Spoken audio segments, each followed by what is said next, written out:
പഴയന്നൂർ അമ്മാവ് സ്കൂളിൽ നടത്തിയ സരസമ്മ ടീച്ചർ അനുസ്മരണ ചടങ്ങിൻ്റെ ഭാഗമായി വെന്നൂർ അമ്മാവ് സ്കൂളിൽ പഠിച്ച വിദ്യാർത്ഥികളിൽ SSLC +2 പരീക്ഷകളിൽ എല്ലാ വിഷയങ്ങളിലും A+ നേടിയ വിദ്യാർത്ഥികളെ ചടങ്ങിൽ അനുമോദിച്ചു. ഇന്ന് സ്കൂളിൽ ഓണസദ്യയും നടത്തി. ചടങ്ങിൽ പങ്കെടുത്തവർക്ക് പഴയന്നൂർ അമ്മാവ് സ്കൂളിലെ പ്രധാന അധ്യാപിക ഗീത നന്ദിയും പറഞ്ഞു.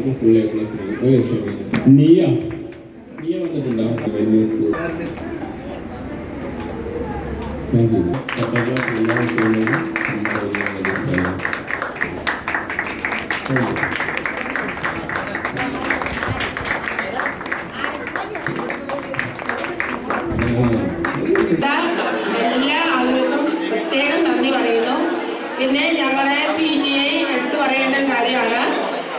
ആദ്യമായിട്ടാണ് PTA-കാരിൽ നിന്ന് ഞങ്ങൾക്കൊരു ഗിഫ്റ്റ് കിട്ടുന്നത്. അതിന് അവർക്ക് PTA എല്ലാ ഭാരവാഹികൾക്കും പ്രത്യേകിച്ച് നന്ദി പറയുന്നു. പിന്നെ ഇന്ന് വന്നിട്ടുള്ള എല്ലാ ആളുകൾക്കും ഞാൻ പേരെടുത്ത് പറയാൻ ഒരുപാട് പേരുണ്ടായിട്ട് പറയുന്നില്ല. എല്ലാവർക്കും ഈ അമ്മ സ്കൂളിൻ്റെ പേരിലും നമ്മുടെ സ്റ്റാഫിൻ്റെ പേരിലും നന്ദി അറിയിക്കുന്നു.